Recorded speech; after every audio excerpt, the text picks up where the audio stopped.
gobierno como el libertario, que hace un año le estaban midiendo el aceite para ver cuándo se caía, hoy esté fantaseando con la posibilidad no solo de que Milei reelige en el 2027, sino quién podría ser eventualmente el heredero. Y ahí aparecen a jugar dos actores que los mostramos deliberadamente. Uno es Martín Menem. Sí. Karina suele decir que el heredero de Milei debería ser Martín Menem. ¿Y Caputo qué dice? Caputo, él dice que no va a ser candidato. Hay algunos que lo miran muy atentamente si en algún momento no repite el ritual de Marcos Peña. Caputo le ha dicho a algunos amigos, mi único plan es que Milei reelija. El Pitu se perfumó, fue al baño, se acicaló un poco, porque llegó Pablo Ibáñez, aseguró la Habana y bueno, sabemos lo que pasa, ¿no? Lo recibí de una manera inapropiada, me parece. Un poco impropia. Sí. No podemos contar, pero... Me asusté cuando Coca dijo es denunciable. Ahí frené. Dije, no, pará. Bueno, ya está. No contemos más. Sí. O contamos todo, claro, o no contamos más. No contamos más. Es así. Pero esto involucra al Pitu desabrochando cosas de su ropa. Sí, esta mesa parece hablemos de fútbol. No, total. Estamos hablando de fútbol, ¿no? A huevo en esta estación. Todos hombres pasaron por acá hasta ahora. No, en un rato hasta ahora, todos hombres pasaron. En un rato viene Gaby Borrell y nos va a bailar sabroso. Que compensa en términos de potencia. Hablando de Gaby, que siempre sigo sus recomendaciones, la otra vez me compré, entonces lo repito, lo comparto, una crónica de Leila Guerriero que ella contó sobre el Cementerio de Malvinas. Es un libro muy cortito, es una crónica periodística escrita de manera espectacular, que es sobre el cementerio de Malvinas, toda la historia, una reconstrucción periodística, pero además muy bien escrita. Me la compré el otro día, me devoré un pedazo porque es muy... Y ayer la retomé anoche porque la había cortado por esas cosas que uno va a hacer. Pero sumamente recomendable porque además, viste, son esos libros que lees y en un momento, si estás con alguien, tenés que parar y decir, che, pará, escuchá esto. Y le lees esta parte y dices, mirá. Gaby recomienda cosas hermosas. Bueno, como esto sale en vivo en YouTube y también sale después recortado en YouTube y de contenido así crónico, les tengo que decir sí o sí que si les gusta este contenido, se suscriban acá. Acá está el QR. ¿Cómo vas ahí? No, ahí. Sí. Hermoso. Sí, por ahí anda el QR. Ya ven, qué sé yo, no hay que señalarlo demasiado. Imagino que les gusta este contenido y mucho. Y no vamos a hablar de fútbol, sino que vamos a hablar de actualidad política y de la nueva normalidad de Milei, ¿así es? Sí, porque Milei está a punto de lograr en estos días, en esta semana, imponer un criterio que tiene que ver con el presupuesto, que modifica un poco su variable. A ver, Milei viene jugando ahora todo el tiempo diciendo, ustedes son una casta, no los quiero, no negocio con ustedes, terminan cediéndome sobre el final. Si Milei logra imponer su presupuesto en estas condiciones, que es un presupuesto donde la oposición terminó pidiendo cositas muy chiquitas, de alguna manera termina de instalar esta nueva normalidad de que todo se hace en los términos de Milei, pero no porque Milei te insiste con un veto, sino porque logra que el sistema de alguna manera termine validando su formato, su conducción y casi, si sale aprobado el presupuesto, casi que terminan validando su mirada del mundo. Claro. Porque el presupuesto habitualmente se llama la ley de leyes, en el sentido que es la ley central de un gobierno. ¿Qué te interesa? Está estructurando la mirada política de Milei sobre el rol del Estado, y si finalmente logra pasar por el Congreso y que la aprueben este presupuesto, de alguna manera lo que podríamos estar diciendo, con un poco de exageración, pero de una mirada política, que Milei termina de instalar esta normalidad que hace un año parecía una anomalía absoluta, que ahora tenga este derrotero. O sea, puede ocurrir, si no avanza lo de Milei, la otra anormalidad que también supone cierta continuidad, es que Milei diga que no haya Congreso, no hay presupuesto, quiero tener discrecionalidad en lo que más me importa. Los dos escenarios le vienen bien. Están en una especie, porque en estos días Milei está en una especie de win-win, donde logra instalar que cualquier escenario le termina conveniendo. Lo que sí me parece que ocurre es que si lograse instalar que se vote su presupuesto, saldría como diciendo, che, no es que yo derroté al sistema, yo conquisté al sistema. El sistema terminó entendiendo que lo que yo expongo, lo que yo digo, lo que yo interpreto para el mundo, dentro de este mundo que es la Argentina, es lo que el sistema me termina variando. Ahora yo soy el sistema.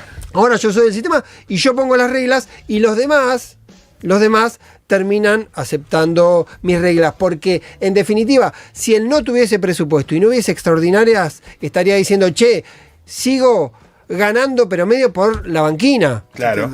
Digamos, la voluntad política, el tipo va a fondo, no le importa nada, pero vas un poco por la banquina porque no tenés que bancarte, es decir, tenés que cerrar el Congreso porque le tenés miedo al Congreso. Ahora, si lográs que el Congreso te diga, tu presupuesto, ok, salís bien parado de ese proceso. Y el win-win tiene que ver con otro momento particular del gobierno, que en los últimos días tuvimos un episodio particular, que ya lo vamos a ver con un video de Agustín Laje, que es la famosa presentación de la Fuerza del Cielo. Así que si ponemos un poquito el video para entrar en este tema, que empieza a instalarse una especie de batalla por la pureza. La presentación, acá estamos viendo a Agustín Laje. Va a pasar a la historia por liberar a América del yugo del socialismo del siglo XXI y de la garra del globalismo. Bueno, tuvo una presentación bastante extravagante, bastante de acting. Se habla mucho de la iconografía. Exactamente, esta presentación. Todo. Sí, la presentación.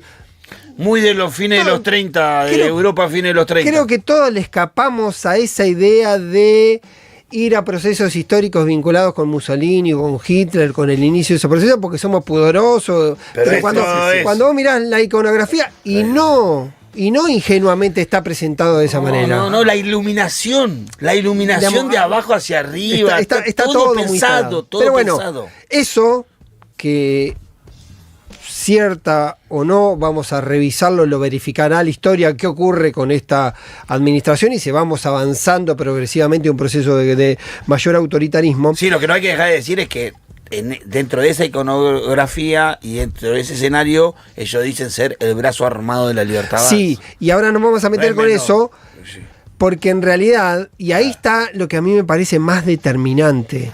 Después, Laje, no sé si lo podemos ver ahora, y Romo salen de alguna manera a aclarar, a dar una especie de argumentación, decir, che, era Byte.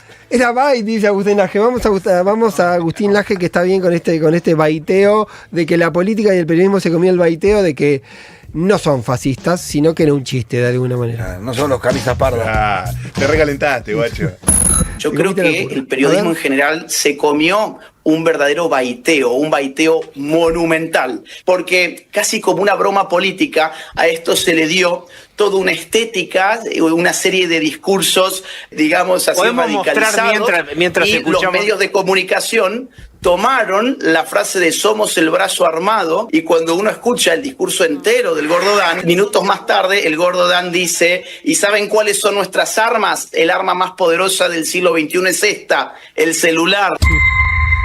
Bueno, después Agustín Romo hace la misma referencia, vamos a escuchar un fragmento también cortito de Romo diciendo exactamente eso, como traduciendo, es decir, somos malos, pero también era un poco una fiesta de disfraces donde nos ponemos en malos, decimos que vamos a hacer el brazo armado y salimos a explicar. También es un proceso extraño, y cerremos con Romo esta parte para completar la idea del arma con el celular.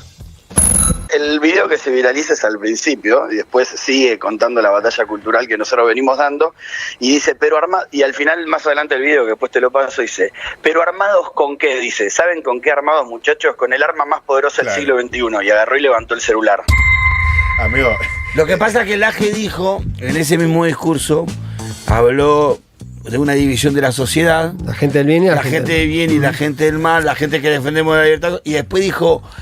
a los zurdos de mierda, que son parte de la gente del mal, lo menos que le podemos hacer es insultarlo. Está bien, bueno. Entonces tiene una retórica muy difícil de al otro día querer alivianar con esta declaración. Es una psicopatía, amigo. Es como que yo te diga, te voy a matar. Es un chiste. Claro, es así. Pero te voy a matar, Sí. Es un chiste, te recalentaste. Twitter es Twitter. En Twitter puedes decir cualquier cosa y después en realidad no es tan complicada. Ese es un poco el juego, llevarlo. Ahora... Vamos a leer lo de la Fuerza del Cielo en la clave esta de la batalla por la pureza, porque en realidad lo que hay que ver, y para mí es lo que me parece más interesante, ¿a quién le están hablando la Fuerza del Cielo? Para adentro están La hablando. fuerza del cielo, le están hablando a los otros. No, le están hablando a los propios. Sí. Y ese es el debate que me parece que es más interesante de La Libertad Avanza, que empiezan a decir, y es propio de los procesos políticos que entran en una etapa expansionista, Sí. donde empiezan a decir, che, yo fui el primero, yo estaba cuando no era nadie. Hablan en un momento de eso. El gordo Dan dice, los últimos del principio vamos a ser los últimos. Hay sectores de hecho los que están ahí, no sé si vieron el line-up de invitados, donde está el profe Álvarez, donde está Ezequiel Acuña, ahí está, lo vemos, el gordo Dan, Agustín Romo, Sotelo, que es funcionario, el profe Álvarez, que es de columnas. políticas universitarias, Sagá, Mariano Pérez, el gordo Mariano Pérez, Santurrio, que es diputado, el Truco Esper, que es legislador bonaerense, Ezequiel Acuña, que está en medios públicos y viene de la derecha a diario. Y silbando bajito hay una mujer. que Hay se 3 llama mujeres abajo que Milena están un poco Suárez. como diciendo, che, vamos a agregarlas ahí a las chicas para que. Sí. No, Bueno, también ojo, te vas a cualquier Macetti. otra. Te vas a. En a todo. cualquier otra agrupación política. Ocurre y lo mismo. pasa Es verdad, lo sí. mismo. No, ¿qué quiero decir? Que en el razonamiento de la fuerza del cielo está, nosotros somos los inventores de Milei. Pero no colamos en ningún lado. Bueno, y esa es la disputa que empezó. La fuerza del cielo no es para afuera, no es para que se enojen los rivales porque construyen esa épica. Le están hablando a Karina, le están hablando a Milei, le están diciendo, estos son los muchachos para la liberación, esta es la cámpora de Milei, este es el brazo talibán, como me decían el otro día en Casa Rosada, y el brazo talibán lo necesita para las grandes cruzadas. Claro. Entonces, cuando le hablan a Karina, le están hablando a todo lo que expresa Karina. Y ahí también le están hablando a Esper, que es un recién llegado al mileísmo. Ya, Porque no nos ya olvidemos candidato que- en provincia encima. pero además no nos olvidemos que Milei Esper estuvo enfrentado con Milei hasta que se reconciliaron una vez que Milei era presidente y lo puso en la presidencia de presupuesto. El saludo en el Congreso. Ahí fue como el primer encuentro. Como... Hoy Esper es el candidato de Milei en la provincia de Buenos Aires, no solo a diputado, sino a gobernador para el 2027. Pero alcanza a muchos otros. Alcanza a Patricia Bullrich, Sí, los pro Macris. los pro Mac y los post Macri también, si se Los quiere. post-Macris. Los post pro Macri. Los macristas post-Macri. Exacto. Que De hay Santilli, un- por ejemplo. sí, más que nada Patricia, que a Claro. Patricia la atormentan un poco con una frase que es decir, Patricia ya está planificando su próxima traición. Claro. Esa es linda, me gusta. Hazte fama y Porque un échate a poco dormir. tu historia política es esto. Y hablando de la disputa, hubo un dato que pasó absolutamente desapercibido y es un tuit de Martín Menem, que ahora lo vamos a ver, que lo publicó el fin de semana, un poco en este contexto de la fuerza del cielo. Martín Menem, presidente de la Cámara de Diputados, fue candidato de La Libertad Avanza, fue uno de los gestores del encuentro allá por el 2021 entre Milei y Carlos Menem, donde cuenta la historia que Carlos Menem le dijo a Milei, Que iba a ser vos presidente. vas a ser presidente, y Milei le dijo, no, pero sí, vos vas a ser presidente, y cuenta Giacomini, Sí. que en ese momento era amigo de Milei y que participó de la reunión. Milei sale de ahí convencido, o de alguna manera Menem lo hizo también en el hecho de que Milei haya aceptado la posibilidad de hacer política. Pero esto que parece un dato económico, porque es una línea del riesgo país, los puntos rojos, las líneas rojas que están marcadas como distintos hitos, son momentos en los que intervino el Congreso, ley bases, ratificando los vetos del presidente. ¿Y qué es lo que sale a decir Martín Menem? Nosotros somos parte del éxito. Sí. Y también forma parte de la disputa por quién es el más puro del mundo libertario.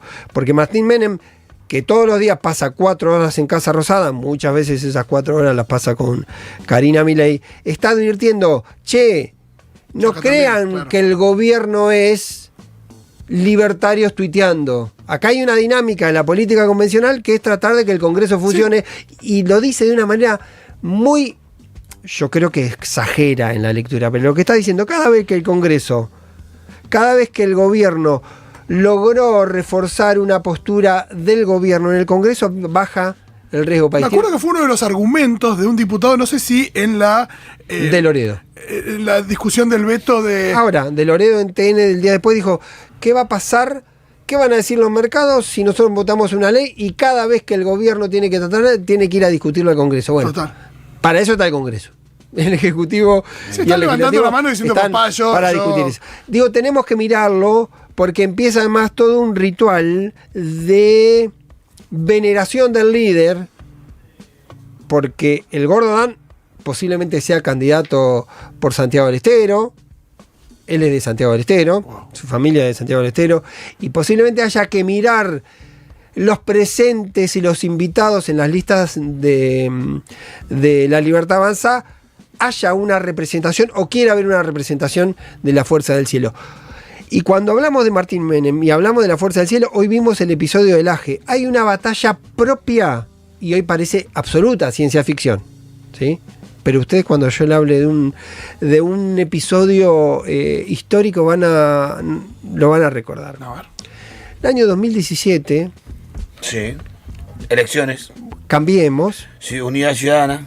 sí, gana las elecciones, viene el episodio crítico para el gobierno de la reforma Previsional. judicial, pero después más o menos se ordena hasta que se complica definitivamente. De hecho, cuando miramos la historia, todos pensamos que todo empezó a romperse en mayo del 2018, que fue el regreso al Fondo Monetario, pero en realidad, hasta la elección del 19 no había una dimensión real de que la situación del gobierno era tan mala. De hecho, termina perdiendo por 15 y 16 puntos. Pero, ¿qué pasaba en ese momento en Cambiemos? Estaban diciendo cómo iba a ser la sucesión de un PRO eterno. Sí, sí. Entonces, Mauricio reelige en el 19, en el 23 no puede reelegir porque la Constitución no se lo permite. Entonces, ¿quién viene? ¿María Eugenia o Horacio? No. ¿Y qué pasa con Marcos Peña, que en ese momento lo quería hacer? Y si Marcos Peña no corresponde también meter a Marcos Peña en esa discusión del 2023 después. Bueno, esa fantasía muy propia de los gobiernos, que todos la tuvieron. No sé si ustedes recuerdan, por ejemplo, también el episodio de los 16 años de kirchnerismo. Sí, que era Néstor, Cristina, Néstor. Néstor, Cristina. Eran 16 años y después se suponía La famosa. que la quinta iba a venir otro Kirchner. Claro, ya máximo. Porque iba a ser, claro, porque además iba a ser naturalmente 16 años de buenaventura absoluta para la República ¿Cuánta confianza, Argentina. no? Pero digo, ¿qué quiero decir? Sí. ¿Por qué hoy nos parece paradójico que un gobierno como el libertario, que hace un año le estaban midiendo el aceite para ver cuándo se caía, hoy esté fantaseando con la posibilidad no solo de que Milei reelige en el 2027, sino quién podría ser eventualmente el heredero? Y ahí aparecen a jugar dos actores que los mostramos deliberadamente. Uno es Martín Menem. Sí. Karina suele decir que el heredero de Milei debería ser Martín Menem. ¿Y Caputo qué dice? Caputo, él dice que no va a ser candidato. Hay algunos que lo miran muy atentamente si en algún momento no repite el ritual de Marcos Peña. Caputo le ha dicho a algunos amigos: mi único plan es que Milei reelija, que en algún momento del segundo mandato de Milei se modifique la Constitución, volvamos a una Constitución alberdiana, y me retiro de la política porque yo no quiero ser funcionario, Ok. no quiero ser candidato. Siento que Caputo, que la ve más de cerca, Sí, de más, no más de quiere cerca, firmar ningún papel. no compra la de 16 años. Es alguien que no está firmando ningún papel. No es poca cosa, No firmo está ningún ningún papel, en digo. la Argentina Claro. no es poca cosa. De todas maneras, siempre Pero te encuentran. manejó poder. Pero después te encuentran siempre una forma para decir: che, yo no firmé, pero vos estabas presente, vos estabas ahí. Digamos, hay un circuito ahí. Si querés, podemos hacer un link también. La acaban de condenar a Cristina sin que haya Sin haber firmado firmado. ningún papel de esa acción, sino conocimiento y teniendo Me gusta hipotéticamente ese precedente. dimensión de lo que ocurría, de que si tenía poder, lo que estaba ocurriendo, ella debía tener conocimiento. Tranquilamente se Rara podría. conclusión porque el ministro de la... No, pero sí. Yo lo conté Vos lo contaste. yo lo conté el domingo Vos lo en contaste. Cenital. No saben si es figurativo o no, si es viste medio un Sí, chiste, como globo diciendo, ensayo. che, a mí me gustaría alguien como Laje, alguien como Agustín, un tipo Claro, que claro, rupturista. Porque Laje Es sangre azul. no, pero además porque Laje se puede atribuir más que los libertarios. Sí. y un día hablaremos de los libertarios. Lleva más tiempo en esta discusión. Es un tipo que viene hace mucho más tiempo que todos los demás en esta batalla. Viene escribiendo libros que le van muy bien, Márquez. para que la gente sepa, que le van muy bien internacionalmente. Sí. Libros que va y que lo hacen dar vuelta por el mundo. En la escala de pureza es como el elixir. Pero más no, puro, Matu tipo- viene hace como 15 años, 20 años con esto. Pero además el propio Milei suele decir que entre las personas que produjeron el quiebre mental de la mirada de lo posible y no lo posible, si uno de que lo convierte en candidato presidencial es Carlos Saúl Menem diciéndole vos vas a ser presidente, el otro que intervino muy positivamente en su cabeza fue Agustín Laje. Por eso no se sabe si lo está usando como metáfora, figurativamente, o está diciendo efectivamente que la persona que podría continuar eso es Laje. Y no es es el un soporte detalle menor. intelectual hasta ahora. Pero no es un detalle menor. Sí, no es un detalle menor, porque Menem, más allá del apellido, es un tipo de la administración de la política. Claro. Totó, ¿qué Mirá que le pasa a Milei con Cristina? ¿Cuál es la obsesión de Milei con No, y Milei con Cristina tiene este proceso. Siempre tenemos que mirar que Milei ha sido muy poco antiperonista, que ha sido respetuoso en general hasta la última semana de lo que tenía que ver con los presidentes. Es como una especie de ínfula institucional en un personaje que es muy poco institucional, como es Milei. Siempre él decía a los presidentes a los expresidentes tienen que tener un trato particular. Pero hay una obsesión particular con Milei, o que explica lo que pasa con Cristina. Tiene dos derivadas. Una primera derivada, voy a empezar al revés, es que hay como una decisión con la cuestión de la jubilación, siempre marcar la agenda pública, porque bien o mal es una piedra que tira la discusión pública, que la pone incómoda a Cristina, y porque a nadie le gusta que un expresidente cobre 20, 22 lucas, por más que lo merezca o no lo merezca, es otra cuestión. Digo, siempre estamos hablando de la discusión pública. Y ahí hay un dato que es tratar de decir que rompimos la hipótesis de un pacto con el cristianismo.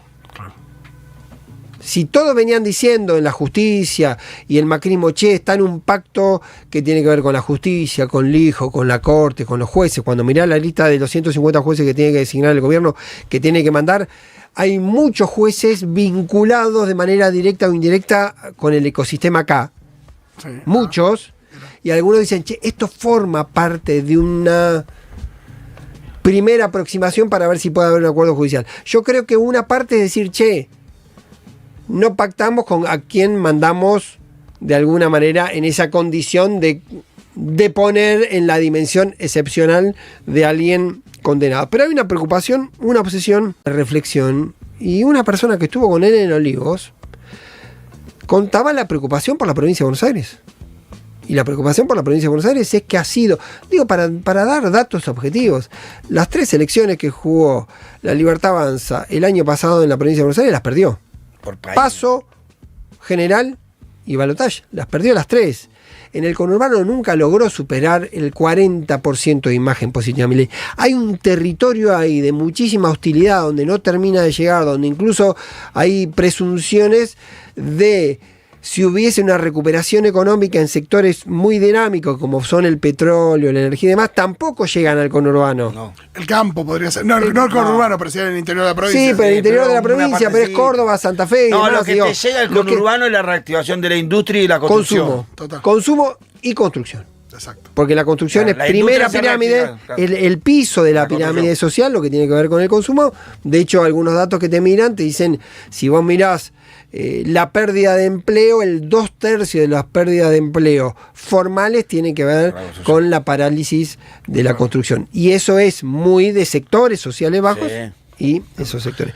Pero la otra obsesión, la obsesión electoral, tiene que ver con esto que estaban mirando, y vamos a compartir ahí unos datos. No sé si podemos poner las dos placas al mismo tiempo para hacer la comparación. Ahí está. Esto es de CB Consultora, lo publicó la semana pasada, y tiene que ver con las imágenes de Milei y Los partidos. Cristina Sí. en 24 distritos del Gran Buenos Aires. Primero tenés lo obvio, Sí, sí, donde sí, Milei, sí, sí. San Isidro, Vicente López, San Fernando, Hurlingham, los 4 con mejor imagen de Milei. Hurlingham no es un dato menor, es un distrito gobernado por Celsi, un dirigente de la Cámpora, y Cristina del otro lado tenía Florencio Varela, Matanza, Moreno y Avellaneda como los lugares donde tiene mejor imagen. Fíjate, en términos de población. Te agregaría Loma de Zamora, Quilmes. Dije 4 para decir 4, claro. hay 8 que son, llega hasta Malvinas. Lo que. Ahora, cuando vos mirás el número, te encontrás que Milei solo en uno tiene más de 50 de imagen positiva, después tiene todo abajo de 50, y solo en 7 tiene más de 40. Claro. En todo lo demás. En el único que tiene, le decimos a la gente, es en San Isidro. Solo en San Isidro tiene 54, y si no me equivoco, no estoy viendo mal, creo que Vicente López está apartado. En todos los demás es más alta la negativa que la positiva. Claro. Y estamos hablando de Milei. Cuando uno Imagínate Píparo, claro. Expert candidato. Después puede ser que proyecte absolutamente entero ese voto, pero estamos hablando de Milei, es primera persona. Te agrego un dato. Que es muy que quedó comprobado en la última elección, que es muy difícil de trasladar el voto de Milei. Todos los candidatos de Milei en las provincias de la Argentina sacaron vergonzosas elecciones. Bueno, vamos a ver qué pasa en este contexto, con un Milei haciendo campaña, con un Milei muy activo, con un Milei mostrándose con Expert, si efectivamente Expert termina siendo, que además sí está demostrado, ahí hay un dilema, es un punto de escape breve. En algún momento se hablaba de Karina candidata. Sí. El problema de Karina que no tiene buenos indicadores, pero además había una actitud antipolítica, parecía. Porque justamente al repetir los modos, decir yo pongo a mi apellido solamente para que sea mi apellido. Pero insisto, hoy es la de Milei. Y déjame volver al esquema para cerrarlo nada más. ¿Ves Cristina? Con Cristina ocurre todo lo contrario. Sí, claro. Cristina tiene... Creo que en 21 distritos está arriba de 50 puntos. O arriba de 40 puntos. Es decir, tiene mucho más alta, tiene bastante más alta la positiva que la negativa mayoritariamente, y esto expresa el riesgo electoral. Y no es menor que sea en los distritos más populosos, como Florencio Varela, La Matanza, Moreno, Avellaneda, son los más poblados del urbano, ¿no? Hay un dato ahí para mirar. Que este escenario es lo que hace que para Milei sea muy importante cerrar un acuerdo con Macri.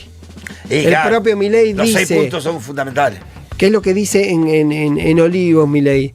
El riesgo es que baje un poco el apoyo al gobierno, que tranquilamente puede bajar, porque la estadística y el paso del tiempo puede hacer que haya gente que no se termina de incorporar, y eso complique la expectativa electoral del gobierno y sea imprescindible un acuerdo con Macri para ser más competitivo en la provincia de Buenos Aires, porque el otro riesgo, y tiene que ver que Macri está pidiendo, hacer una especie de unidad de negocio, lo que es AMBA y conurbano, porque el acuerdo... Te agrego te tallo una complicación que tengo entendido que hay en ese acuerdo, que tiene que ver con la ciudad de Buenos Aires. Claro, por eso digo. La complicación en el acuerdo de la provincia en realidad no está en la provincia, sino en la ciudad de Buenos Aires. En las dos cosas. En donde la Libertad Avanza piensa que puede hacer una gran elección, pero el macrismo necesita que se alinee detrás de él. Macri, lo que dice ahí, no podemos ir enfrentados en un lado y acordando en otro, es lo más razonable, la elección va a ser simultánea. Nos va a quedar para otra charla qué va a ocurrir con el sistema electoral en la provincia de Buenos Aires. Y quiero cerrar con la última placa, Nico, que es la de, muchas veces miramos lo que tiene que ver con los datos de imagen, y hay una placa de Opina Argentina, la que tiene que ver con el empleo y con la pobreza y con la pérdida de empleo. A ver si sacamos ahí. Esta es una línea de tiempo, siempre hay que mirar las encuestas con línea de tiempo, pero el temor a perder el empleo, que en un momento fue del 54, 55, estuvo muy alto, baja porque baja la expectativa general del gobierno, pero estamos hablando todavía de mitades partidas. Casi que eso funciona como una especie de reflejo de imagen positiva y negativa. Que haya 1 de cada 2 personas que piensen que puede perder el empleo o alguien de su familia puede perder el empleo, es un número enorme, y que se vaya naturalizando tiene que ver con eso, pero ahí es donde empieza a jugar el tiempo.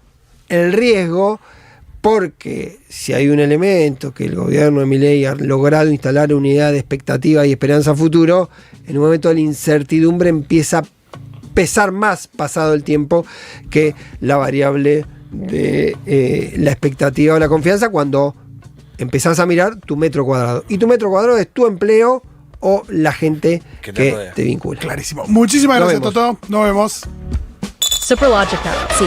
Superlogica.